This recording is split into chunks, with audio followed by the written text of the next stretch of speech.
You're listening to Mind Over Money.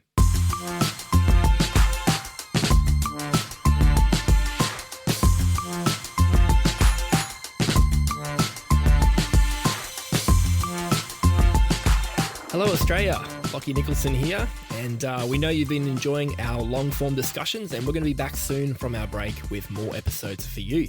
Today we've got a shorter episode. We're experimenting with a new type of episode series. We're going to call it 3 Questions, where we ask an expert 3 questions that you, our community, have been asking us. So we'll be dropping these into your feed throughout the year, so keep an eye out for them. I'm joined today by Tim Evans. G'day, Tim. Hey, Lucky. How's it going? Yeah, good, thanks.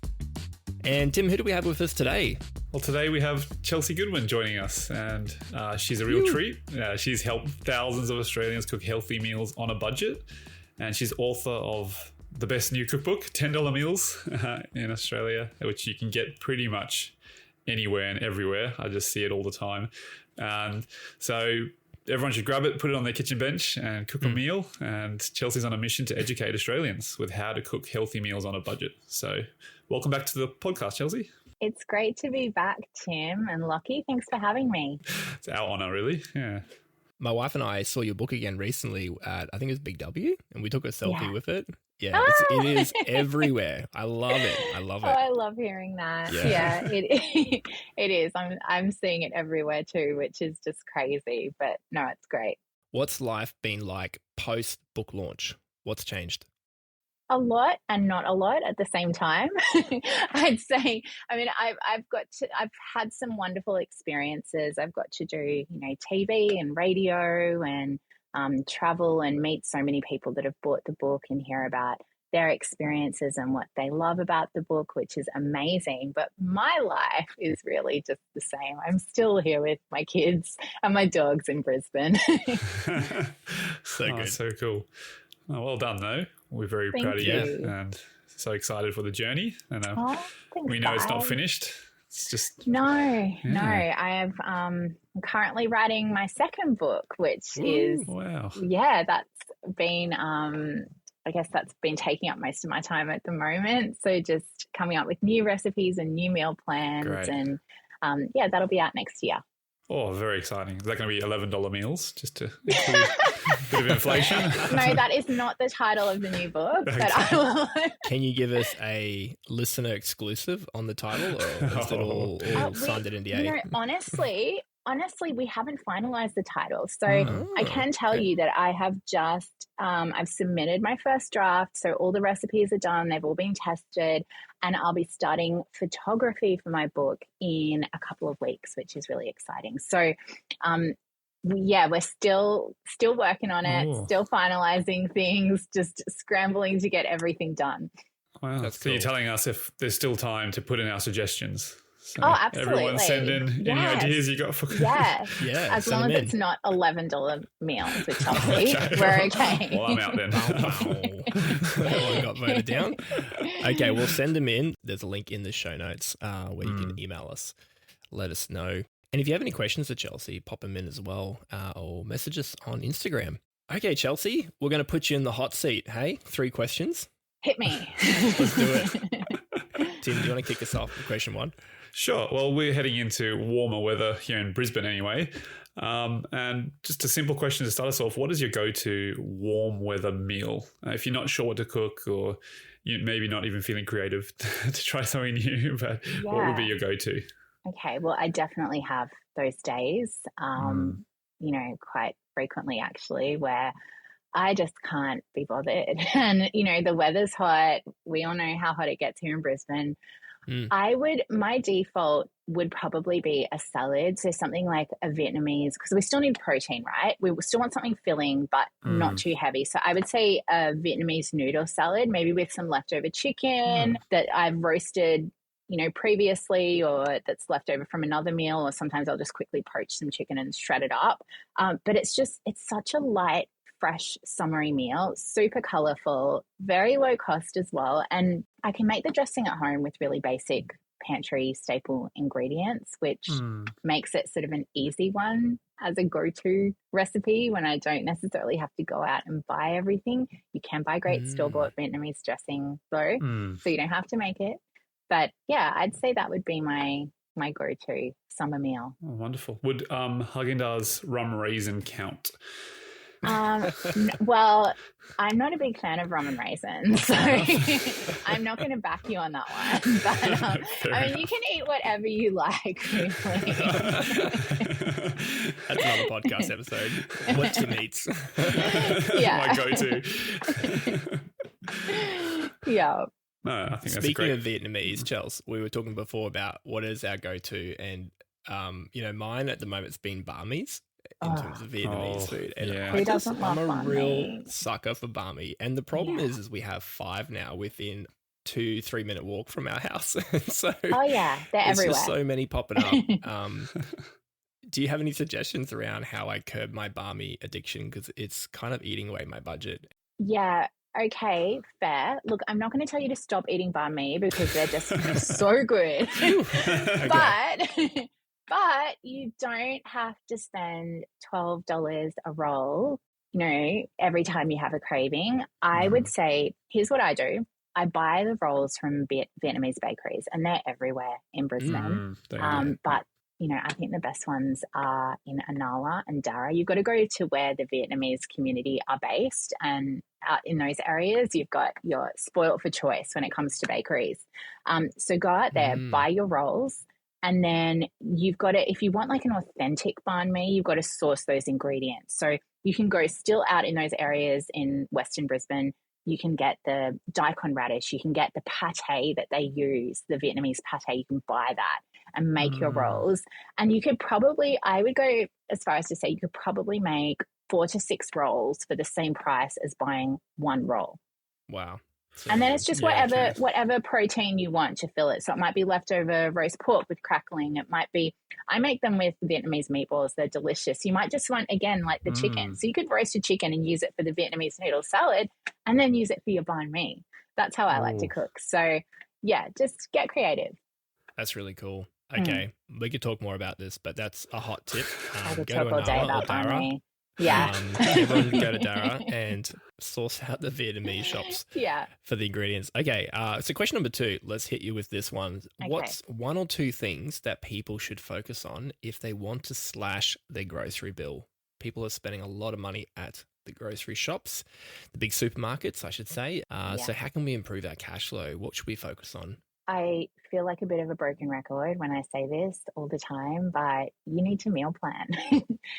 You cannot reduce your grocery spend without meal planning. You cannot keep it under a reasonable amount if you're not planning your meals, if you're not writing a grocery list, and you got to stick to it.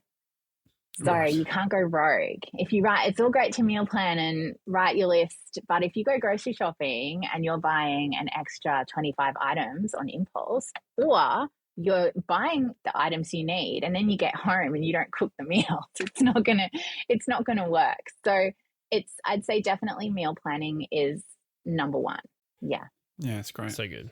And your book is great because it gives inspiration to what kind of meals you can cook. Yeah, at a low cost. It also does the hard work for you, because some people avoid meal planning just because they're like, I don't have the time or the energy or the mental capacity right now with everything else I have to do in my life to create a meal plan from scratch. So I think it's sort of it's a solution for those kind of people. Yeah. What I love about $10 meals, like I hadn't seen it set out like that before, was it's a weekly kind of plan of meals and a shopping list for the whole week. Yeah. So it's equipping people with the tools to be like, okay, if I follow this plan, like it's kind of already laid out for you. It's great. Yeah. So I think that's very unique and very cool. Thanks. That's one thing. Any other tips? I think an area that a lot of people struggle, because, Australians love their meat.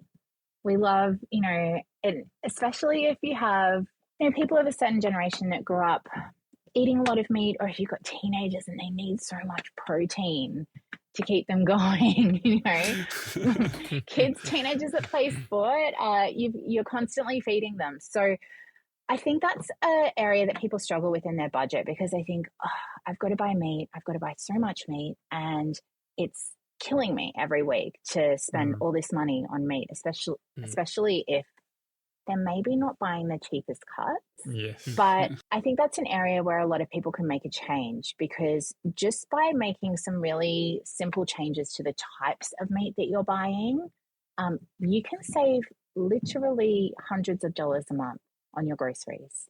It's true. I've been starting following some people on Instagram who have been teaching me how to break down meats. So getting like a big piece of beef and then learning how to get steaks and different things for stir fry and break. And it's so cheap, and you can still enjoy beef, but you can just figure out different ways to like maximize the piece of meat. And it's been really interesting. It's been fun.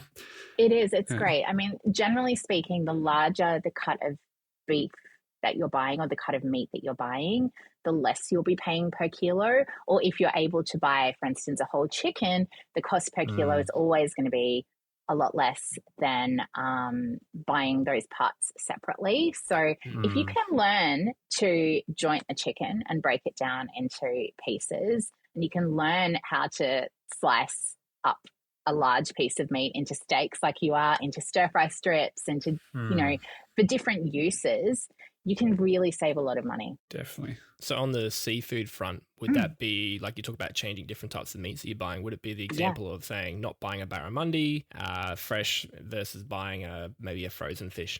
Oh, yeah. Frozen fish is fantastic. And the added bonus of frozen fish is that it's something that you can have just as a backup.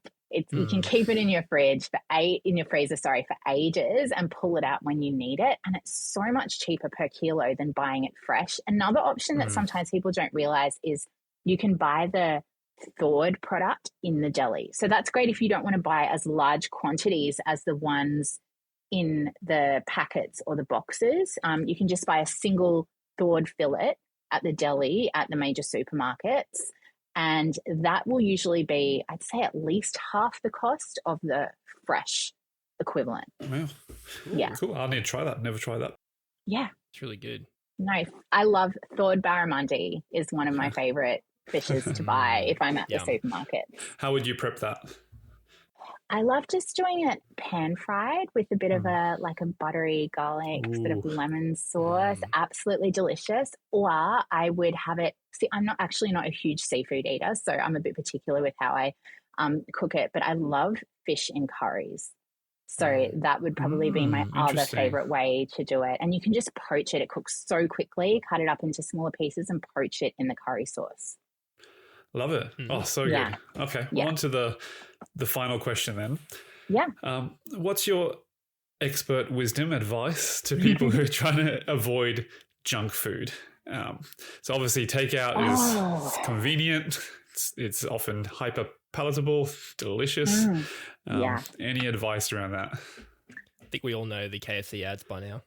And I have a KFC. I can smell the KFC from my house. That's how close it is. Oh, so the temptation is so real, and I get that. And I taught myself how to make fried chicken because I love fried chicken so much. That was actually one of the first foods or fakeaways that I learned to make at home. And when I realized how easy it is and how quick it can be as well, it's really hard for me to go and, spend now $40 at KFC when I know how cheap I can make it at home. So I think it's maybe just taking the time to figure out, okay, what are those takeaways that I am spending a lot of money on? What does my family really love? For some people it'll be Thai, for some people it'll be KFC, for some people it'll be buying like gourmet burgers that cost $20 each from a burger joint. Wagyu meat, and they are so easy to make at home as well. So it's true. I think just finding the right recipes that are quick, easy, and foolproof, and figuring out how to make it at home. And also realizing how much money you're spending and how much money you can save, I think, is a huge motivator to stop buying takeaway. Yeah. That's so good. Because you're not going to KFC picking on KFC here, but for the ambience. Oh gosh, no. Drive through every time as well. For the food. Yeah. If you can make something as delicious for a fifth of the price, I mean, it's a no-brainer. But I guess it's that gap of what is the gap? Do you think? Is it the skill? Is it the time? Is it people just don't know how easy A it lot of is. the time, it's the resource. It's just having that recipe that you know will turn out. You know you can cook it. You know you have those ingredients at home. Having those pantry staples there so that the barrier to having to go and shop isn't there. Including it into your plan, your meal plan as a Friday fake away, and having that every week. You know, okay, guys, this week we're doing fried chicken. Next week we're doing Thai. The week after we're doing burgers. And make it easier for yourself. Use frozen chips. Like, you know, serve it with frozen chips. You don't need to hand cut those chips. You can have like little shortcuts in there. Or for your burgers, maybe you buy the patties. You don't have to make them from scratch. But regardless of whether you're using those shortcuts or not, it's still going to be so much cheaper than going to grilled. Our local butcher has great burger patties, and most local they butchers do. Yeah. Speaking of takeaway, you've probably seen this stat, Chelsea, but according to the ABS, Australian households spend on average $95 per week on restaurant meals and takeaway items. Now, that's including coffee, but that's a lot. $95 per week is basically $5,000, $4,940 per year. Huge. So that's a huge chunk off the mortgage, or that could be an international holiday. It is. That's quite a lot of money. The grocery equivalent, if you were to make those things at home, I would say would be 20% maybe of that cost. So that's a huge amount of money that you could be saving. So good. Well, we've had 3 questions, and just looking at the time, we want to keep these episodes short. Chelsea, this is amazing. Thank you for coming on and sharing your wisdom with us around eating healthy, saving money. So much fun. Yeah, we'll get you back on again soon. I'd love to. Just a shout out to, you're about to launch a one-on-one coaching product as well, which I don't believe is available yet, but we're going to put the link in the show notes to this episode. So if you're listening to this in the future, come back, click the link, book in a Zoom session with Chelsea, and put into action some of the things that we've actually talked about. Sometimes we just need someone with us, helping us and guiding us to actually put these things into action. So book in with Chelsea for an hour and get that meal plan sorted and start saving money at the grocery shops. So Great. good. Thanks, Lockie. Thanks, Tim. Thank you, Chelsea. It's been great. I'm very hungry. Don't get a KFC, Tim. Don't get a KFC. Go straight to Red Rooster. Lay off the Haagen-Dazs. All right, cool. We'll wrap it up there. Thanks for listening, everyone, and we'll be back again soon with more episodes. I don't think we need to do a financial disclaimer. We didn't really talk about finances. Well, this is not financial advice. Let's mention it again now on the show. This is not dietary advice. This is not dietary advice. That's probably what we need to mention. But, please connect with an expert dietitian. All right, cool. Thanks again, Chels. So excited for your new book and all that's to come.